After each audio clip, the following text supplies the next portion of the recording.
13ই November কোন বাকশালপন্থীকে বাংলার রাজপথে আমরা নামতে দেব না। রক্ত দিয়ে যেই ফ্যাসিবাদ বিদায় করেছি, প্রয়োজনে আবার রক্তের সাগর প্রবাহিত হবে, বাংলার মাটিতে ফ্যাসিবাদ ফিরে আসবে না। সরকার যদি 8 দলীয় নেতৃবৃন্দের শান্তিপ্রিয় ভাষা বুঝতে ব্যর্থ হয়, যেই ভাষায় বললে সরকার বুঝবে, আমরা সেই ভাষাই প্রয়োগ করব।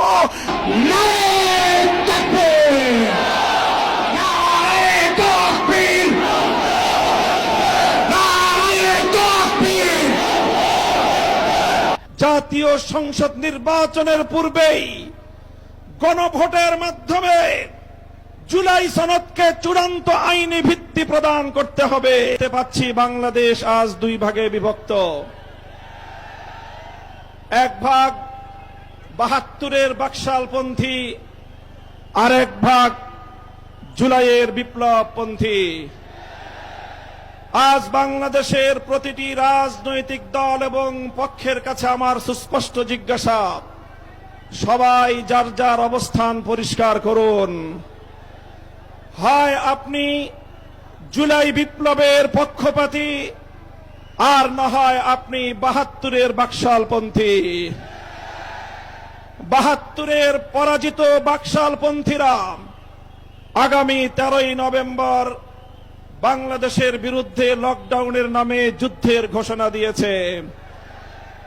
আমি ঘোষণা করতে চাই, 13ই নভেম্বর কোন বাকশালপন্থীকে বাংলার রাজপথে আমরা নামতে দেব না।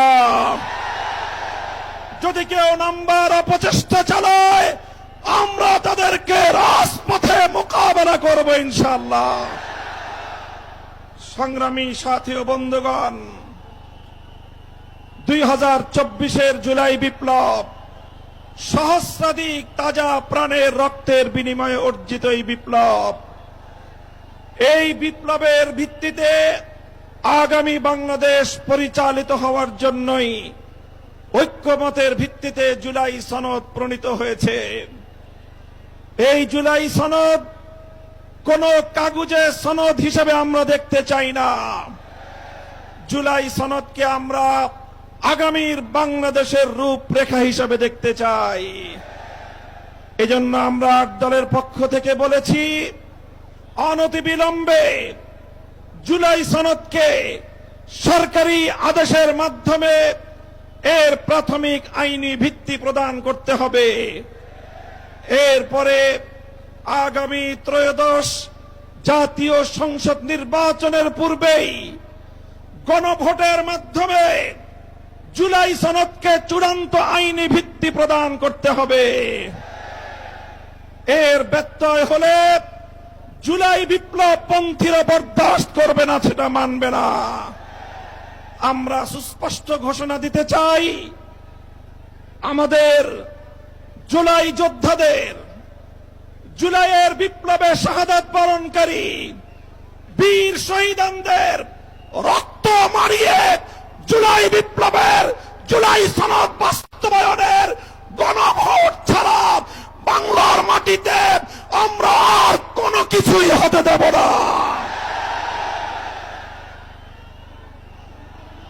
আমি জানি না জাতীয় নির্বাচনের আগে জুলাই সনদ বাস্তবায়নের লক্ষ্যে গণভোট হলে কার কি সমস্যা, সেটা আমাদের বুঝে আসে না। আমাদের সমস্যা হলো, জুলাই সনদের গণভোট ছাড়া যদি জাতীয় সংসদ নির্বাচন অনুষ্ঠিত হতে থাকে, জাতীয় সংসদ নির্বাচন যদি তফসিল ঘোষণা হয়ে বাস্তবায়িত হয়, অনুষ্ঠিত হয়, সেখানে অনেকগুলো বড় বড় জটিলতার সৃষ্টি হবে।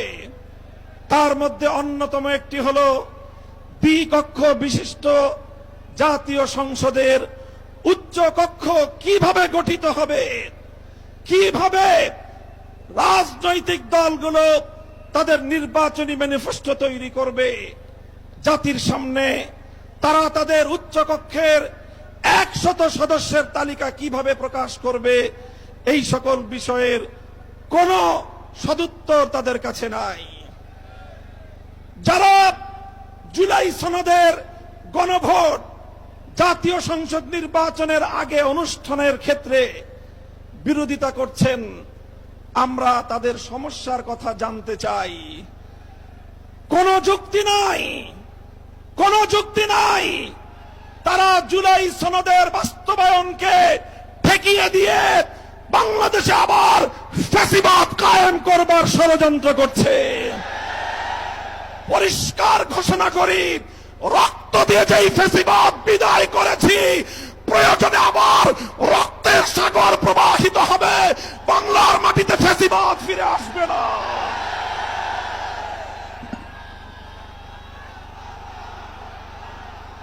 রাজনৈতিক পক্ষগুলোকে বলতে চাই, আমরা রক্ত দিয়েছি বালাকোটে, আমরা রক্ত দিয়েছি শাপলা চত্বরে, আমরা রক্ত দিয়েছি 2015 সালে, রক্ত দিয়েছি 2021 সালে, রক্ত দিয়েছি জুলাই বিপ্লবে। আমাদের মুখোমুখি দাঁড়াবার চেষ্টা করবেন না। আমরা রক্ত দিয়ে অধিকার আদায় করি, রক্ত দিয়ে বাংলাদেশ কিনেছি, রক্ত দিয়েই বাংলাদেশের স্বাধীনতা রক্ষা করব ইনশাআল্লাহ। সংগ্রামী সাথী ও বন্ধুগণ, জুলাই বিপ্লবের আমার সকল সহযোদ্ধাদেরকে আমি বলতে চাই, রাজনৈতিক মতবিরোধ থাকতে পারে, নির্বাচন নিয়ে মতপার্থক্য থাকতে পারে, আপনারা যার যার নির্বাচন করবেন সেটা পরের কথা। আসুন, যারা জুলাইয়ের বিপ্লবের রাজপথে ছিলেন, জুলাই বিপ্লবের সনদের আইনি ভিত্তি কার্যকর করার জন্য আমরা হাতে হাত রাখি। সংগ্রামী সাথী ও বন্ধুগণ, সর্বশেষ বক্তব্য, আগামী 13 তারিখ জুলাই সনদের গণভোটকে কেন্দ্র করে সরকারি সিদ্ধান্তের দিকে আমরা তাকিয়ে আছি। সরকার যদি জনগণের শান্তিপ্রিয় ভাষা বুঝতে ব্যর্থ হয়, আবার বলছি, সরকার যদি 8 দলীয় নেতৃবৃন্দের শান্তিপ্রিয় ভাষা বুঝতে ব্যর্থ হয়, যেই ভাষায় বললে সরকার বুঝবে, আমরা সেই ভাষাই প্রয়োগ করব, সেই কর্মসূচি ঘোষণা করব ইনশাআল্লাহ। প্রস্তুত থাকবেন তো আপনারা? ইনশাআল্লাহ। যুদ্ধ করে ফ্যাসিবাদ বিতাড়িত করেছি, যুদ্ধ করেই বাংলার মানুষের অধিকার আদায় করে ছাড়বো ইনশাআল্লাহ।